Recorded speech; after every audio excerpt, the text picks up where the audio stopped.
Shalom, pada kesempatan kali ini kami dari kelompok 3 kelas A Institut Agama Kristen Negeri Kupang akan menjelaskan mengenai perspektif suku Boti terhadap lingkungan hidup. Sebelumnya saya akan memperkenalkan nama-nama anggota kelompok kami.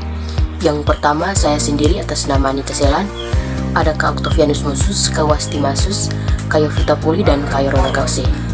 Nah, di sini kami akan menjelaskan mengenai perspektif suku Boti terhadap lingkungan hidup.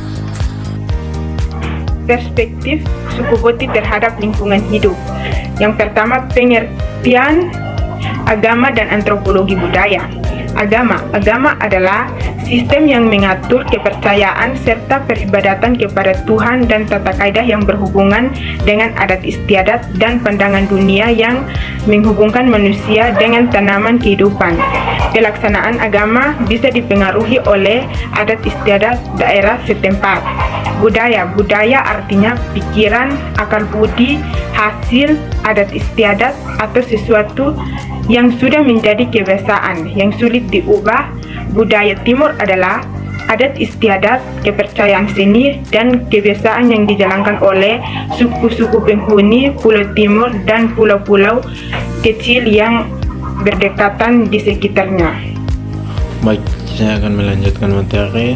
Yang kedua, salah satu kebudayaan yang kami ambil adalah dari kebudayaan suku Boti terkait dengan perspektif suku Boti terhadap lingkungan hidup, di mana suku Boti merupakan salah satu suku dari suku Dawan sebagai suku tertua di Pulau Timur, Nusa Tenggara Timur, yang terletak di Kabupaten Timur Tengah Selatan, Kecamatan Kie, Desa Boti.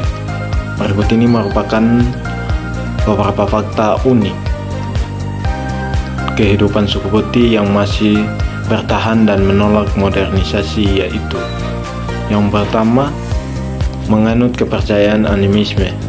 Suku Boti terkenal sebagai penganut kepercayaan animisme.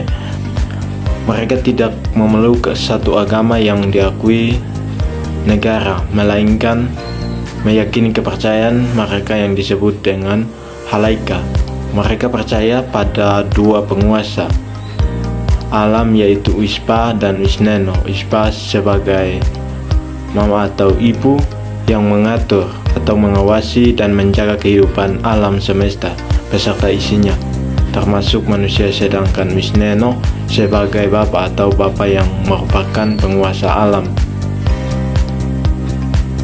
Bagi yang akan menemukan seseorang bisa masuk surga atau neraka berdasarkan perbuatannya di dunia. Menurut filsafat hidup orang Boti, manusia akan selamat dan sejahtera bila merawat dan melestarikan lingkungan hidup dalam kehidupan mereka. Segala sesuatu bisa didapatkan dari alam, seperti halnya keperluan sandang yang dibuat dari benang, kapas, dan pewarna yang mereka dapatkan dari tumbuhan di lingkungan sekitar mereka. Yang kedua, sebagian penduduk suku Boti tidak mengenyam sekolah formal dan tidak bisa berbahasa Indonesia. Untuk terus menjaga adat dan kepercayaan, suku Boti hanya memperkenalkan sebagian anak-anak untuk bisa sekolah. Dalam satu keluarga, anak-anak dibagi menjadi dua kelompok, yaitu kelompok yang diizinkan untuk sekolah dan kelompok yang tidak boleh diizinkan untuk sekolah. Hal tersebut dikarenakan sebagai upaya untuk melestarikan adat istiadat mereka dan kepercayaan halaika, sehingga tidak heran jika sebagian suku Boti menggunakan bahasa daerah mereka yang disebut bahasa Dawan untuk berkomunikasi sehari-hari. Namun demikian, bahasa bukan halangan bagi warga untuk menyambut tamu-tamu mereka yang datang ke desa mereka. Di sini kelemahan dan senyum hangat mereka rasanya sudah cukup sebagai media komunikasi yang dilakukan untuk menerima tamu. Ketiga suku Boti memiliki sebuah kalender unik yang dalam satu minggu terdiri dari 9 hari sebagai berikut. Yang pertama, Neon Ai atau hari api atau hari cerah terang, namun harus berhati-hati. Itu yang disebut dengan Neon Ai. Yang kedua, Neon Oe. Neon Oe adalah hari air yang dimana harus menggunakan air dengan baik, atau pada saat hari itu kita menggunakan air dengan baik. Itu yang disebut dengan Neon Oe. Yang ketiga, Neon Besi. Neon Besi atau hari besi adalah hari semua dengan unsur besi dikeramatkan. Itu yang disebut dengan Neon Besi. Yang berikut adalah Neon Wispa Ma Wisneno, atau hari dewa, bumi, dan langit, hari memuliakan dewa-dewa. Itu yang disebut dengan Neon Wispa Ma Wisneno. Yang berikut Neon Suli, hari perselisihan atau hari dimana menyelesaikan perselisihan atau masalah. Itu yang disebut dengan Neon Suli. Yang berikut Neon Masikat, atau hari beributan atau hari beraktivitas. Itu juga disebut disebut dengan hari Neon Masikat. Yang berikut Neon Naik.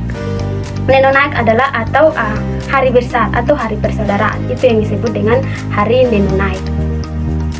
Yang berikut Neon Liana, atau hari anak-anak, atau hari di saat anak-anak bermain. Itu juga disebut dengan hari anak-anak, hari Liana. Yang berikut Neon Tokos, atau hari istirahat, hari hari dimana saat mereka merefleksikan hidup. Itu yang disebut dengan Neon Tokos. Nah, selanjutnya di tengah-tengah gempuran modernisasi, suku Boti tetap menjaga asas untuk terus menjaga tradisinya.